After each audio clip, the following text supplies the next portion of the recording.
Hello दोस्तों, मकर संक्रांति का time चल रहा है और आप लोग मेरी मंजा बनाने वाली वीडियो को बहुत ही ज़्यादा प्यार दे रहे हैं, तो उसके लिए सबसे पहले धन्यवाद।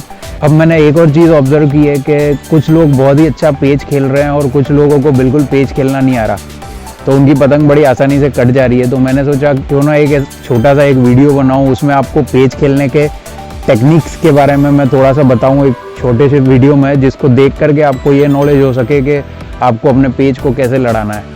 मैंने काफ़ी सारे उस्तादों के वीडियोस भी यूट्यूब पर देखे हैं, पर वो लोग आपको इंडिविजुअल एक के बाद एक पेच खेलने का एग्जैक्ट तरीका तो बता देते हैं, लेकिन उसके पीछे का लॉजिक एक्सप्लेन नहीं करते कि क्यों आपकी पतंग काटेगी अगले की को।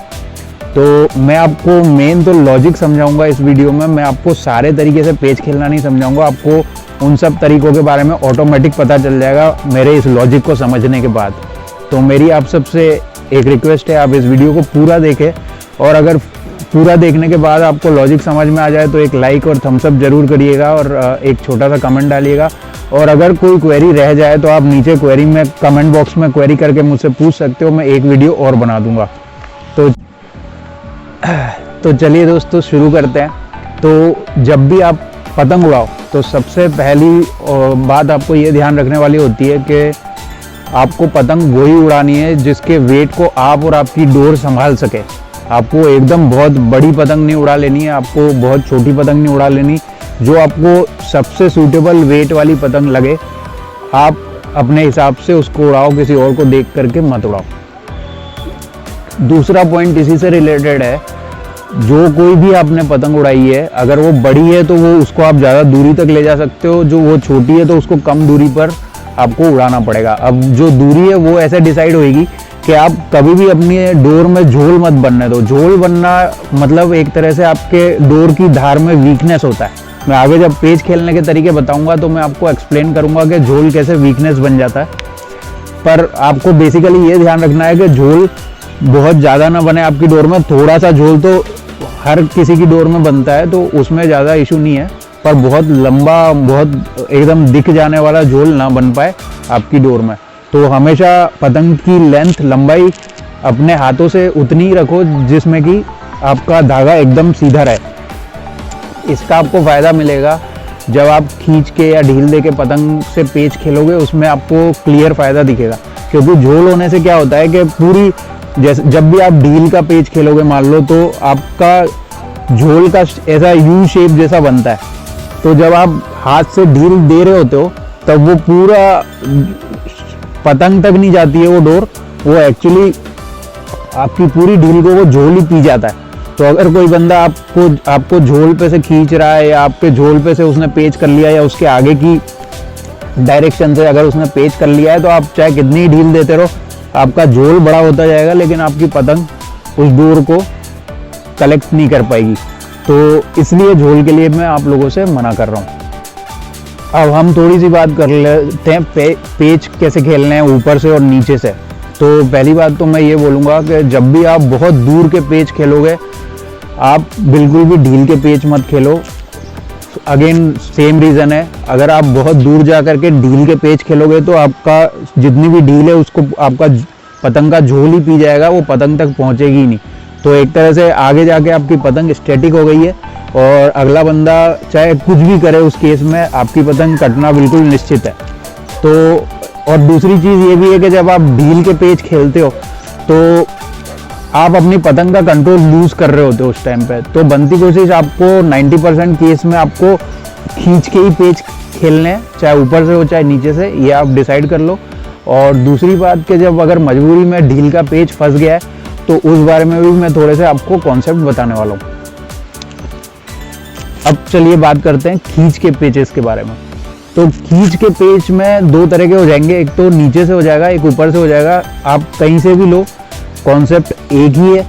तो सबसे पहले पेच कोई सा भी आप खेलो, उसमें आपको एक बात बहुत अच्छे से ध्यान रखनी है। मैं फिर से बोल चुका हूँ, आपकी पतंग पूरी तरह से हवा में होनी चाहिए, यानी कि ज़्यादा नीचे नहीं होनी चाहिए, ज़्यादा ऊंची ऐसे सर पे उठी हुई नहीं होनी चाहिए।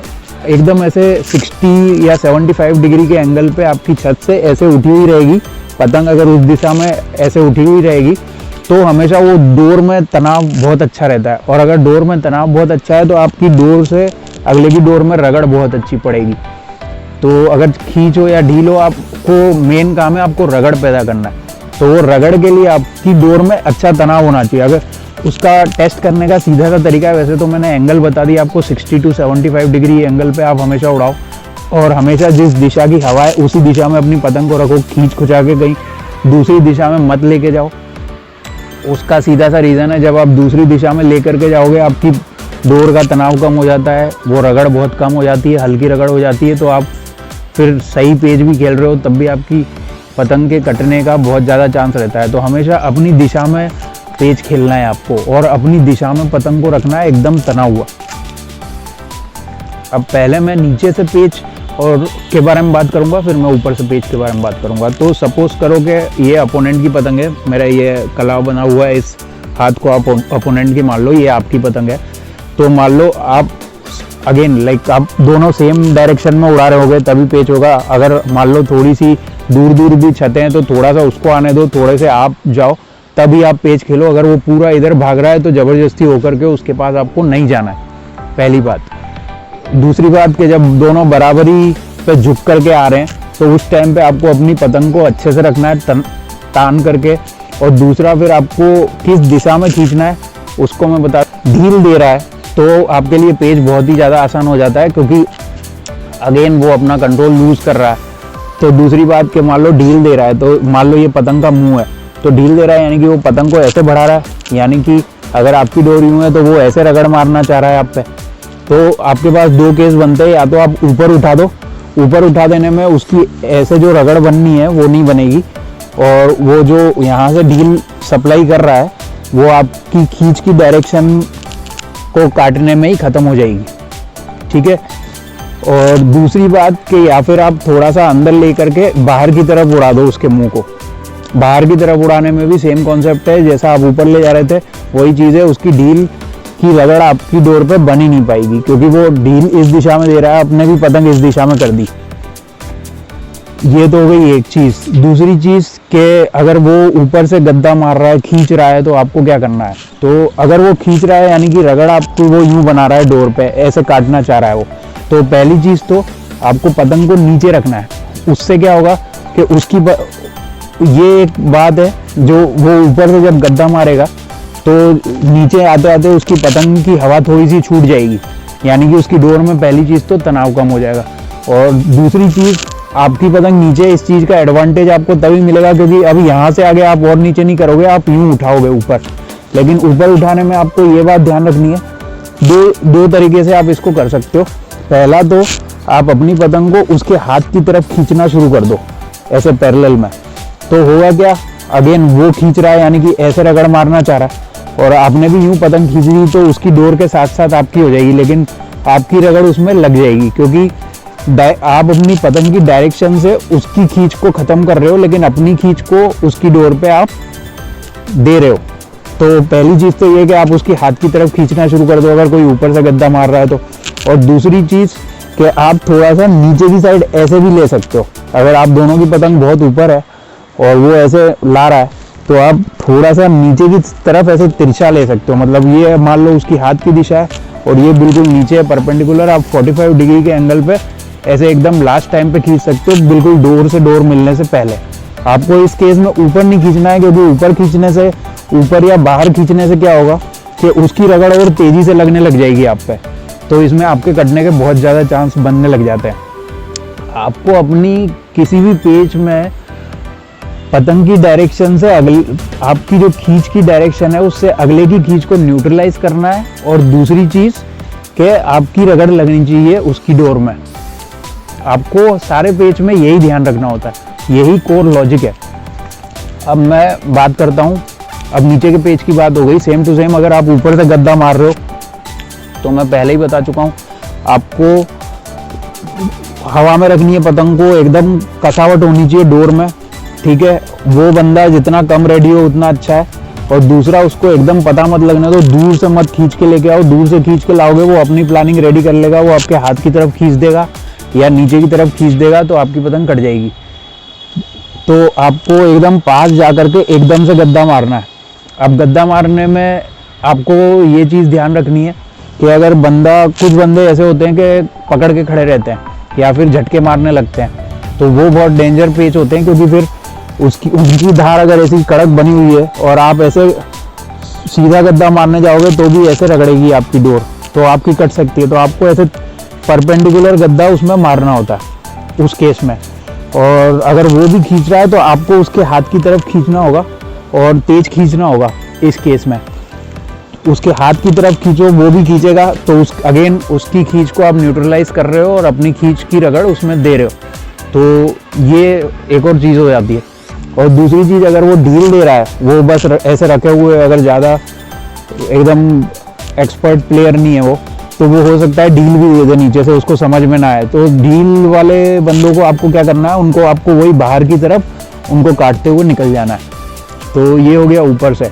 अब ऐसा है कि अगर आप उड़ा रहे हो और कोई आपको पीछे से पेच लेने के लिए आया और ऐसे करके हाथ की तरफ से या आपके झोल की तरफ से खींचने की कोशिश कर रहा है, तो आपको क्या करना है, सबसे पहले तो अपने झोल को कम से कम रखना है, रिड्यूस करना है अपने झोल को।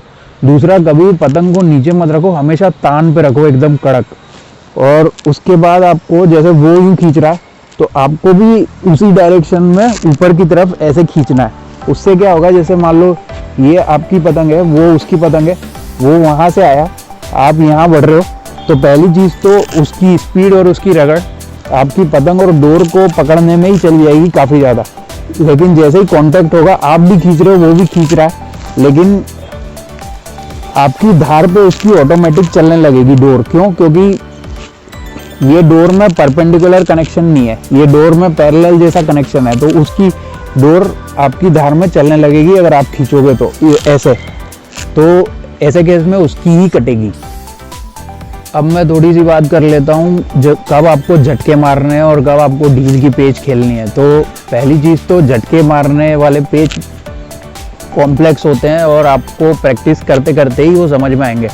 और जैसा मैंने बोला कि पहले आपको खींच में अपनी एक्सपर्टीज़ लगानी है, फिर ढील के पेच तो आपको बिल्कुल ख़त्म कर देने अपनी तरफ से। उसके बाद आप झटके वाले पेच में आपको एक्सपीरियंस सबसे ज़्यादा काम आता है। अगर मैं ऐसे बताऊं कि इस केस में झटका मारो, इसमें नहीं, आपको वही पतंग की डायरेक्शन देख देख करके झटके सेट करने होते हैं।